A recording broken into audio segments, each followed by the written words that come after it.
crece la tensión entre Estados Unidos e Irán a partir de la presión de Donald Trump de una intervención militar, ¿no?, sobre ese país. Vamos a hablar de este tema para tratar de entender el tamaño de la amenaza y demás con alguien que es especialista, no necesita demasiada presentación porque es una referencia en análisis de temas internacionales. Claudio Fantini está en línea. Buen día, Claudio. Federico Llamaría, Florencia Ripoll, Joaquín Balbi, te saludamos acá desde La Voz en Vivo.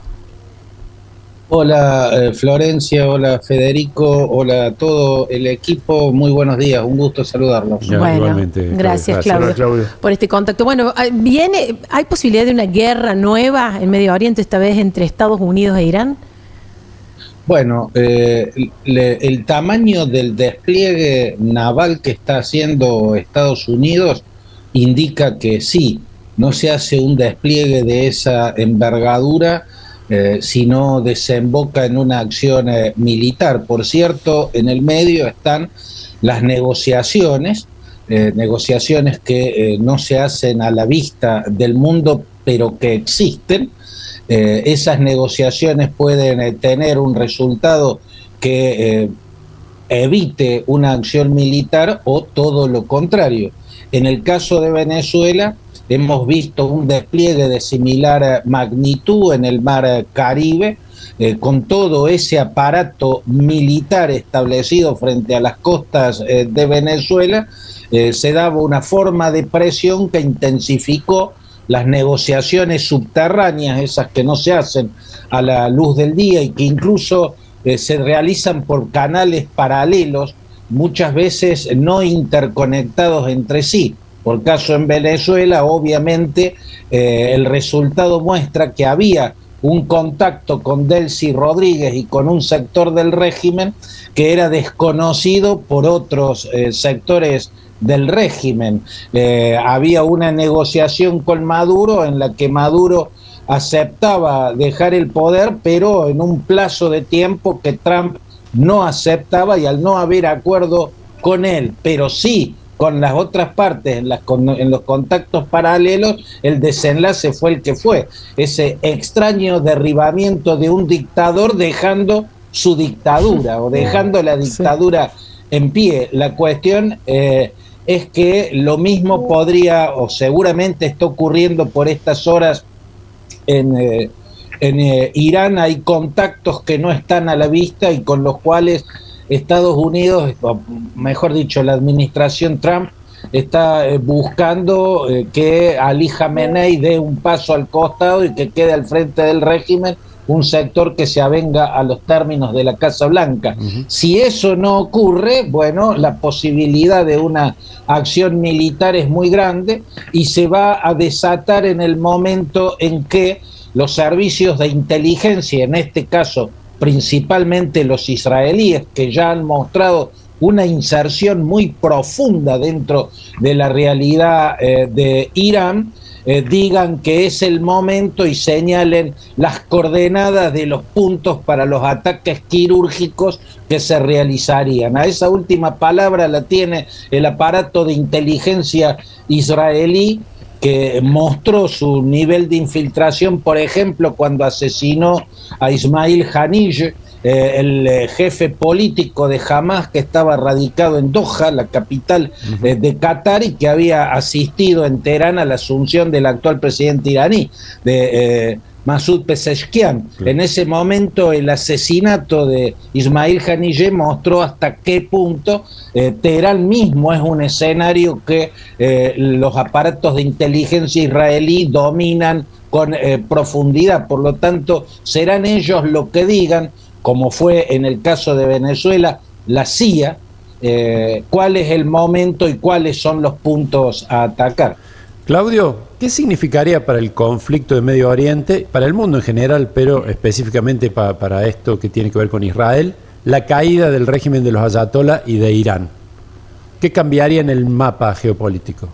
Bueno, en el caso del Oriente Medio es un cambio muy, muy significativo, muy gigantesco, porque a la grieta, para llamarla de algún modo, ¿no?, que está casi geográficamente señalada por el Golfo Pérsico y por el estuario del Chatel Arab, que es la confluencia del Éufrates y del Tigris, ¿no? Eso geográficamente marca la grieta que existe en la política en el Oriente Medio, ¿no? Que por un lado tiene como potencia dominante al régimen chiita que impera en Irán, en el Irán de la República Islámica, la que creó Ruhollah Khomeini en 1979, y por otro lado el conglomerado de países árabes donde hay una disputa que quedó a la luz en estas últimas semanas entre Arabia Saudita y los Emiratos Árabes Unidos.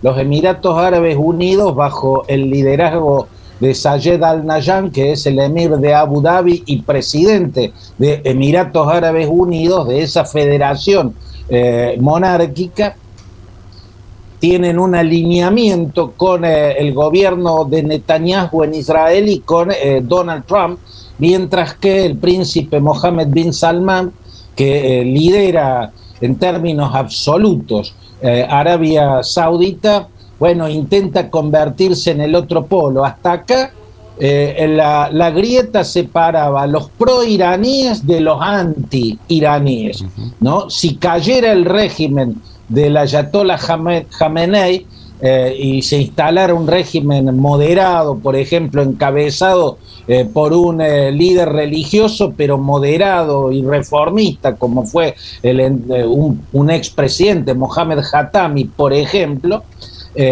bueno, cambiaría el tablero geopolítico de una manera muy significativa. Y más allá del Oriente Medio, bueno, Rusia, la Rusia de Vladimir Putin y también la China de Xi Jinping perderían un aliado, una pieza que han estado apoyando en el tablero del Oriente Medio, ¿no? Irán y su ramificación, esos brazos milicianos que había creado el general Qasem Soleimani, aquel jefe de la fuerza Quds que asesinaron los norteamericanos en Bagdad hace algunos años. Bueno, esas extensiones que son el Hezbollah en el Líbano, Hamas en la franja de Gaza, el régimen de los hutíes en una parte de Yemen, se verían muy, muy fuertemente debilitados. Ya están debilitados, pero la caída del régimen de los ayatolás,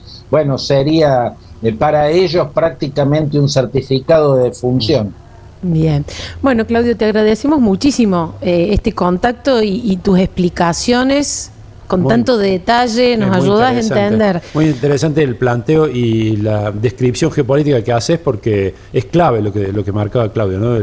El régimen Irán en todo el Medio Oriente, y esa caída, bueno, desata un montón de consecuencias. Sí, directa para la Argentina en sí, más allá de los, digamos, realineamientos y el tablero geopolítico internacional, directa, no sé, a través de precio de petróleo, cuestiones así. ¿Hay algún efecto que puedas señalar que te parezca importante?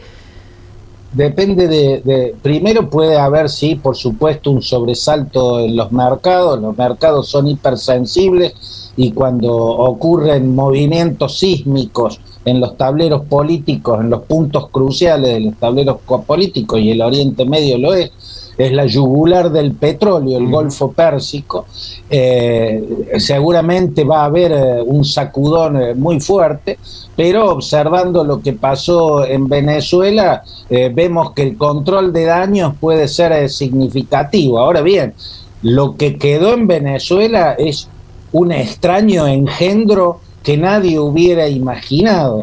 El régimen chavista pasó de ser el más anti-norteamericano de Latinoamérica a ser un títere de Washington, pero de la noche a la mañana, ¿no? Una acción militar que derrocó un dictador, pero dejó la dictadura y la convirtió en su socia. Bueno, está la pregunta, ¿este engendro raro va a durar?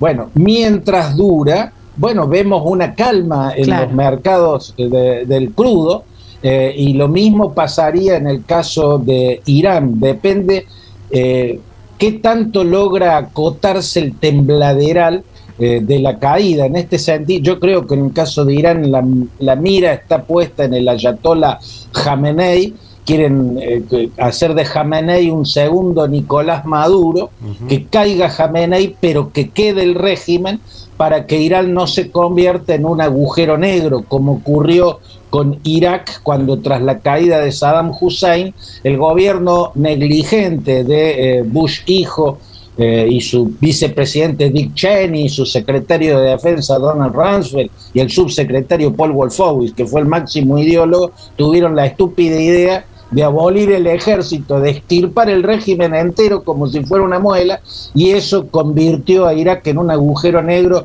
que supuró yihadismo de todos los colores e hizo correr ríos de sangre durante muchos años. Bueno, si eso ocurriera en Irán, eso traería una estabilidad y una inestabilidad y unos sacudones en los precios internacionales del crudo que perjudicarían a gran parte del mundo. Pero Donald Trump está obsesionado con que el petróleo mantenga sus precios quietos porque a él lo afecta directamente en este año electoral que ya ha comenzado. Bien, bueno, Claudio, muchísimas gracias por este contacto. Que tengas un muy buen día. Gracias, Florencia, gracias, Federico, un abrazo a todos.